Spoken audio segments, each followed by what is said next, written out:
Assalamualaikum warahmatullahi wabarakatuh. Kelompok kami akan memaparkan tugas dari masing-masing bagian manajer dalam rumah makan Duo R. Kelompok kami terdiri dari saya sendiri, Novita Nuridayah, dan kedua ada Rini Anggreni, dan ketiga ada Rizvina Mujawaratul Qulub, dan yang keempat ada Rizky Lailatul Maulidah. Di sini saya Novita Nuridayah sebagai manajer sumber daya manusia, yaitu MSDM. Sebelum ke pembahasan manajer sumber daya manusia, akan membahas tentang rumah makan Duo RNF.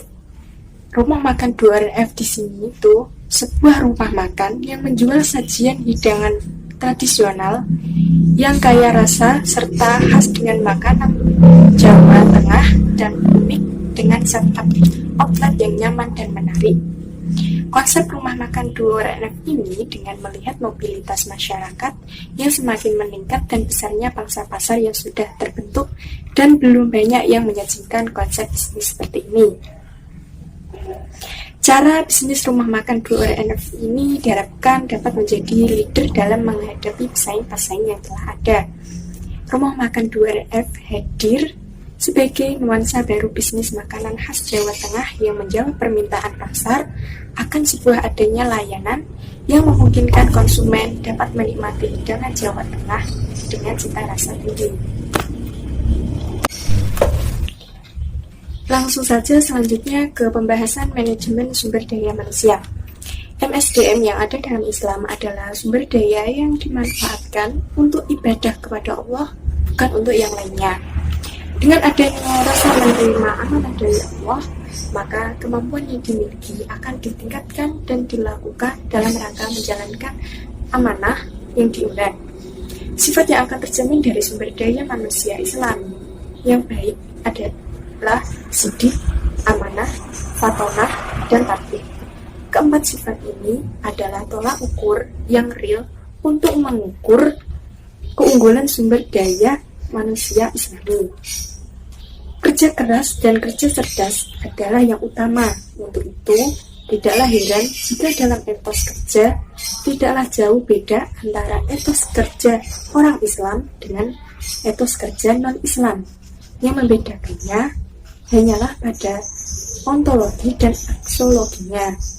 Bahkan, semangat kerja orang non-Muslim ada yang melebihi orang Islam. Oleh karena itulah iman seorang Muslim penting untuk dijadikan acuannya. Pada intinya, MSDM dalam Islam itu tetap mengacu pada pencapaian kesejahteraan yang dirindui oleh Allah, Tuhan semesta alam, bagaimanapun caranya. Selanjutnya yaitu aspek sumber daya manusia dalam rumah makan Duo RNF ini.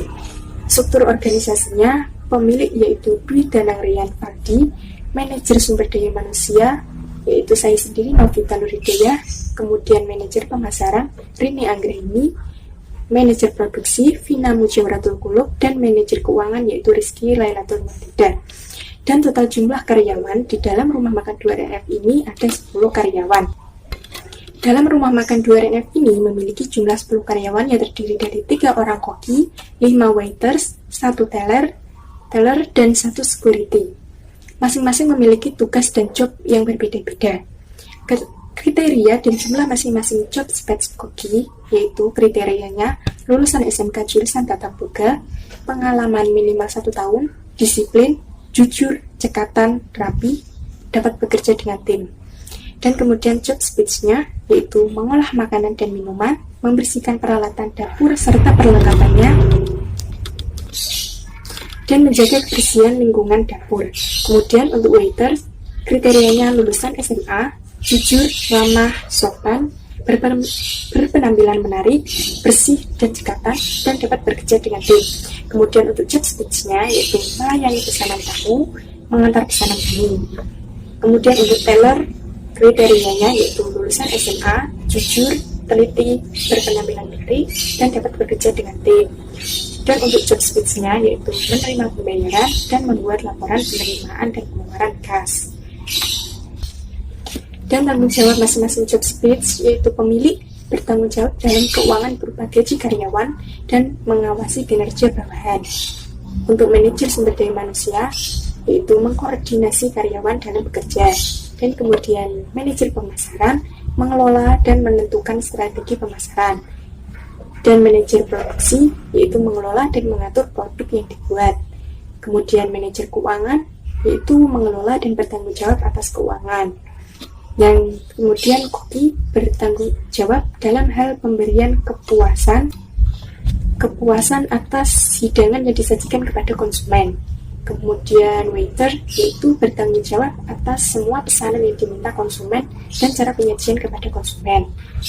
Dan terakhir teller, yaitu bertanggung jawab atas keuangan resto. Kemudian saya akan memaparkan strategi dan langkah-langkah manajer sumber daya manusia. Dalam menjalankan tugasnya, manajer sumber daya manusia, saya melakukan strategi yaitu pertama membuka lowongan pekerjaan, merekrut, mewawancarai, dan menyeleksi calon karyawan. Kemudian mengelola dan melakukan evaluasi terhadap berkas pelamar pekerja. Kemudian menghukum dan memberhentikan karyawan yang melanggar aturan. Fungsi pertama manajemen sumber daya manusia adalah untuk mendapatkan karyawan yang berkompeten. Fungsi manajer sumber daya manusia ini yaitu memutuskan hubungan kerja dan mengembalikannya ke dalam masyarakat. Manajer bertanggung jawab pada saat melaksanakan proses pemutusan hubungan kerja sesuai dengan persyaratan yang telah ditentukan.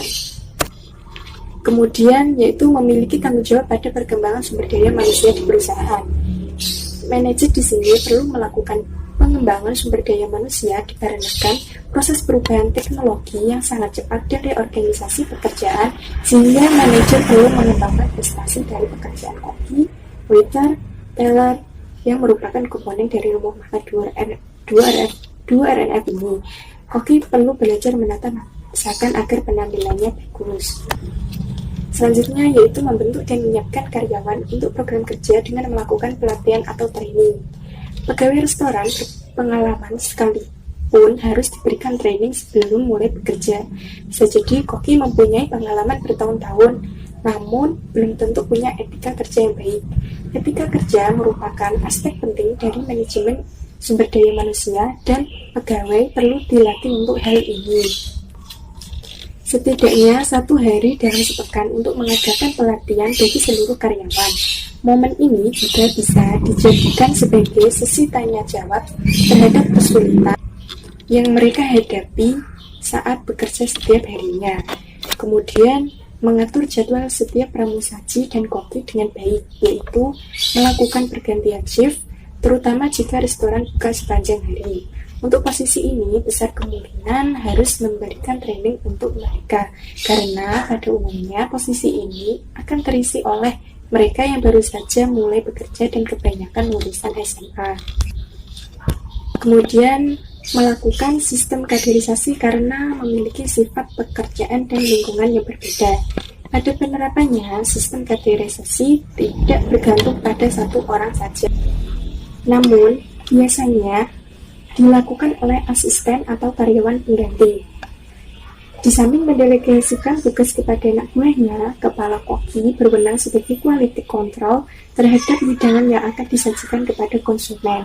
Setiap menu yang disajikan harus melewati kepala koki sebagai quality control, dan jika menu yang disajikan terdapat kekurangan, perbaikan akan dilakukan oleh anak buah melalui arahan kepala koki sebagai wujud pembelajaran. Kemudian menumbuhkan sikap positif terhadap karyawan dan menjadi penghubung antara karyawan dengan manajer, yaitu dengan menciptakan kekompakan. Di sini, saya sebagai manajer sumber daya manusia perlu memperhatikan kekompakan para SDM di dapur maupun di luar dapur agar tetap terjaga dengan baik. Hal ini dikarenakan mereka bekerja dengan benda tajam dan api yang mudah menjadi barang berbahaya jika sedang bersurut kemarahan atau emosi, sehingga manajer harus menciptakan suasana kerja yang sehat dan baik. Kemudian menciptakan sarana dan prasarana kerja yang baik, yaitu dengan membangun suasana dapur yang nyaman dengan ventilasi udara yang cukup, peralatan kerja yang memang semestinya untuk pekerjaannya dan berfungsi secara normal. Kemudian servis dengan kereta makan agar pelayan tidak perlu berjalan ke sana kemari untuk membawa makanan dan mengganggu suasana makan konsumen. Kemudian, memberikan standar operasional pada karyawan dalam penampilan dan pelayanan. Misalnya, semua karyawan memakai baju kerja berupa atasan putih dan bawahan hitam. Kemudian, waiters harus berpenampilan rapi dan wangi. Bagi waiters perempuan diharuskan memakai hijab warna hitam. Kemudian, melakukan pelayanan seperti meletakkan serbet di pangkuan, mengambilkan makanan di meja. Pemberian pengetahuan pada waiters tentang masakan dan cara memasak. Kemudian, karyawan diberi empowerment supaya permintaan konsumen terpenuhi dan tidak memakan waktu. Kemudian, strategi selanjutnya yaitu memberikan kenaikan kompensasi karena secara teknis tugas karyawan juga menjadi banyak dengan pelayanan-pelayanan yang diberikan dan pemberian reward berupa pujian di depan karyawan lainnya atau bonus kecil bagi karyawan yang telah melayani dengan baik. Kemudian yang terakhir yaitu pengadaan meeting sebelum dan sesudah kerja antara manajer dan karyawan untuk merefresh dan membangkitkan semangat karyawan sebelum kerja. Juga memotivasi lewat penetapan dan pemberian target serta pertumbuhan penjualan yang harus dicapai. Sekian dari saya, kemudian akan dilanjutkan oleh saudara Rini Anggraini. Di sini saya Rini Anggraini sebagai manajer pemasaran akan memaparkan tugas manajer pemasaran dalam usaha rumah makan Duo RNF ini. Sebelum itu, saya akan menjelaskan mengenai profil usaha rumah makan ini terlebih dahulu. Rumah makan Duo RNF ini adalah kegiatan usaha yang didirikan oleh Bapak Dwi Dananggrihan Valdi. Rumah makan ini hadir dengan menawarkan pelayanan yang cepat dan praktis, serta menawarkan tempat yang memiliki suasana nyaman dan menyenangkan. Sajian menu makanannya adalah menu makanan khas Jawa tradisional seperti ayam kampung bakar, lele penyet, sup Jawa, sayur asem, dan beberapa makanan dan minuman lainnya yang berbau kejawa-jawaan dengan harga yang sangat terjangkau. Lokasinya juga sangat strategis, yaitu berada di jalan utama Jalan Raya Pati Kudus, Jejer, Wangunrejo, Kecamatan Margorejo, Kabupaten Pati, menjadikan rumah makan ini selalu didatangi oleh para pemudik dan para pengendara kendaraan lainnya untuk sekedar makan dan istirahat. Agar usaha rumah makan ini berjalan dengan lancar, manajer pemasaran melakukan beberapa strategi pasar, di antaranya yaitu yang pertama ada segmenting. Segmenting pasar ini adalah menjadikan pembeli sebagai target yang akan dicapai. Jadi, produk atau menu yang ditawarkan dan dibuat adalah menu yang dapat dinikmati oleh beberapa kalangan dari masyarakat dengan berbagai tingkatan, di mana menu makanan ini bisa dinikmati dari anak-anak sampai orang dewasa. Yang kedua ada targeting. Target pasar ini merupakan kunci penting yang diperhatikan dalam sebuah usaha. Sudah menjadi kebiasaan bahwa usaha rumah makan ini bekerja berdasarkan pesanan. Jadi, proses produksi yang dilakukan dimulai apabila telah ada pesanan yang diterima dari pembeli. Adapun estimasi target pasar yaitu mencakup jumlah target pasar, tercakup semua kalangan masyarakat, skala usia, dan umumnya yang berada di sekitar tempat itu. Kemudian karakteristik target pasar umumnya semua kalangan yang tidak hanya mencari tempat untuk makan, tetapi sekaligus untuk berkumpul dengan kawan-kawan, keluarga, serta untuk beristirahat. Ketiga ada positioning. Rumah makan Duo RNF ini menyajikan berbagai jenis makanan khas Jawa tradisional yang lezat dan sehat. sehingga rumah makan duo RNF ini dapat berdiri sejajar dengan semua rumah makan yang sudah lebih dulu ada dalam menyajikan makanan khas Jawa tradisional. Adapun promosi yang dilakukan untuk memperkenalkan rumah makan duo RNF di masyarakat luas adalah dengan cara promosi membuat iklan di surat kabar dan diiklankan melalui media internet. Segala informasi yang terkait dengan produk yang kami tawarkan diberitahukan secara terbuka dan transparan, sehingga tidak ada unsur penipuan dan kecurangan dalam promosinya. Yang terakhir, analisis SWOT sebagai kelayakan usaha. Sebagai acuan untuk menghadapi persaingan dalam bidang usaha, manajer pemasaran mengukur kemampuan usaha ini terhadap lingkungan atau pesaing melalui SWOT. Adapun analisis SWOT sebagai kelayakan usaha yaitu antara lain yang pertama kekuatan. Kekuatan ini mencakup rasa percaya bahwa produk ini akan diterima oleh masyarakat dengan baik. Yang kedua ada kelemahan. Kelemahannya mencakup produk tidak tahan lama, produk mudah ditiru, dan harga bahan baku tidak stabil. Yang ketiga ada peluang. Peluangnya ini meliputi makanan khas Jawa, bukan kuliner musiman, sajian yang cocok dengan lidah masyarakat Indonesia, dan omset bisa didapatkan setiap hari. Yang terakhir ancaman. Ancaman yang dapat timbul dari usaha rumah makan duo RNF ini antara lain pesaing tidak sehat, bahan baku tidak stabil, dan adanya produk serupa dengan kualitas baik dan harga murah sehingga dapat menjatuhkan usaha rumah makan kami. Terima kasih.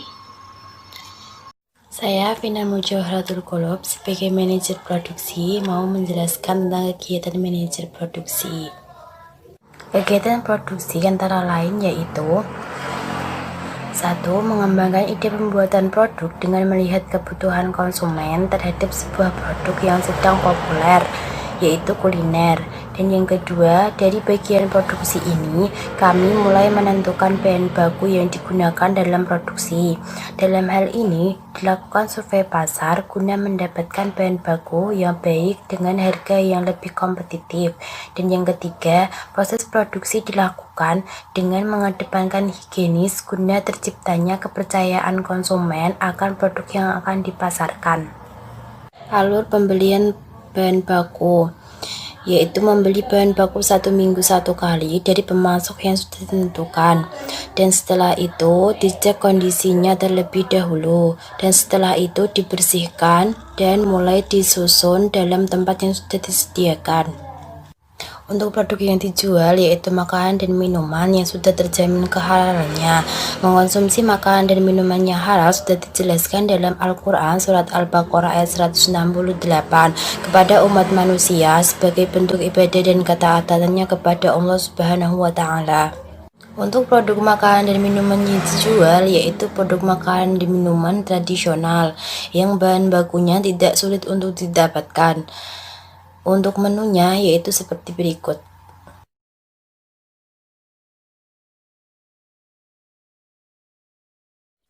Mungkin itu saja yang bisa saya sampaikan, kurang lebihnya mohon maaf.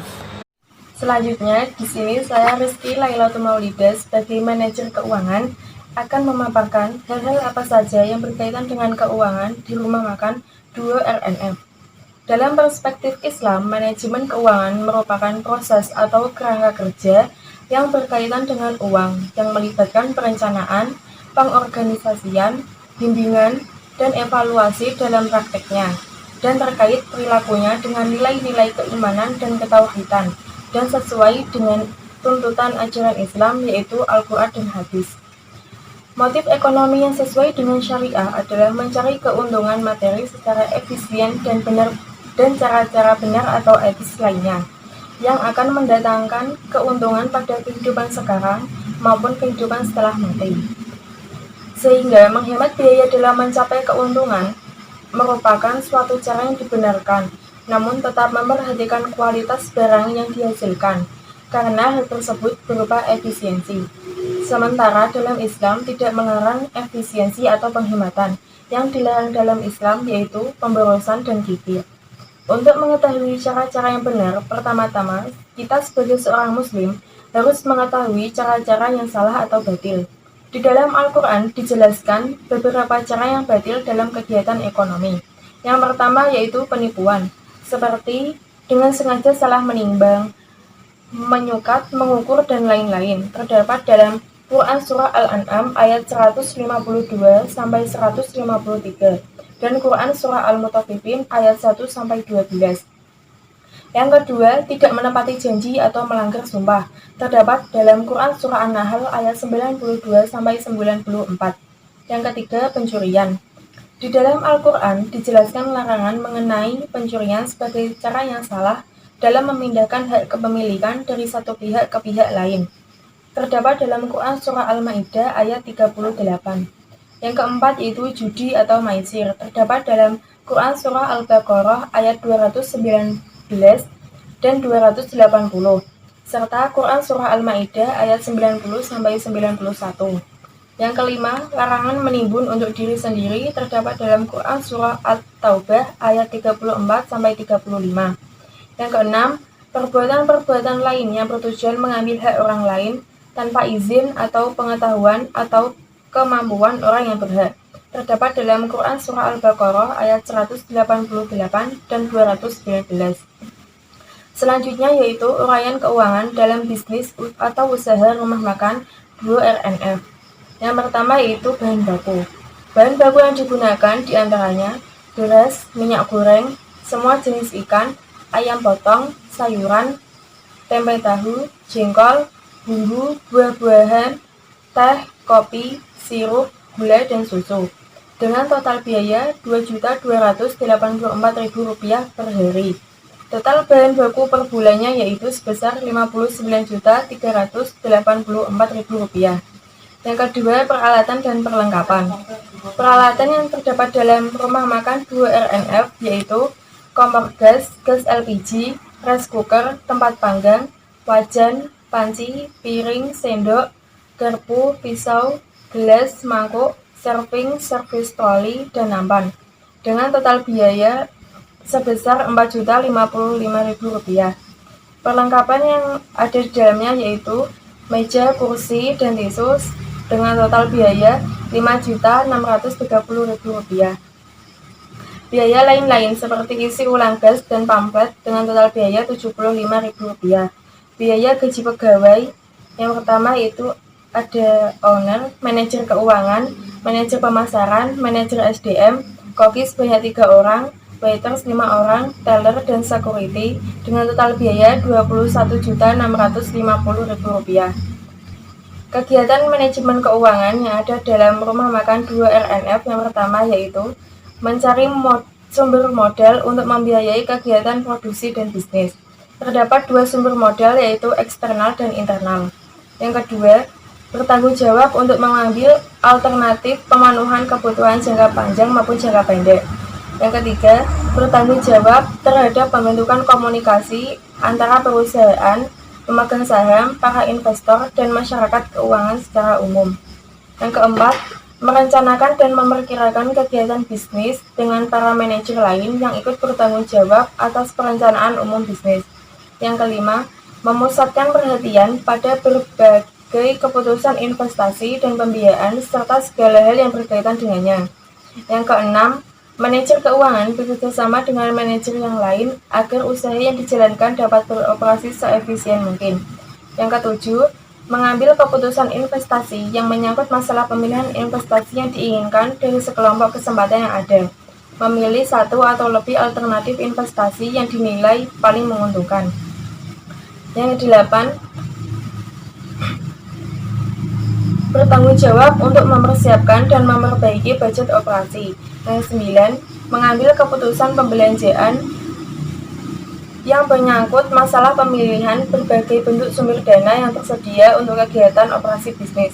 Yang 10, menggunakan dana secara efektif dan efisien untuk operasional bisnis. Yang 11, menganalisis laporan keuangan bisnis guna mendapatkan informasi bisnis sebagai acuan untuk pengambilan keputusan di masa yang akan datang atau digunakan sebagai bahan perbandingan dengan informasi bisnis yang telah lalu, serta menganalisis lingkungan internal dan eksternal bisnis yang berhubungan dengan keputusan rutin dan khusus. Yang ke-12 yaitu mencari laba melalui efektivitas penjualan produk efisiensi biaya yang akan menghasilkan laba. Aktivitas ini dapat dilihat dari laporan laba rugi yang terdiri dari unsur pendapatan, biaya, dan laba rugi. Demikian pemaparan tugas berbagai manajer yang ada di dalam Rumah Makan 2 RNF. Kurang lebihnya mohon maaf. Wassalamualaikum warahmatullahi wabarakatuh.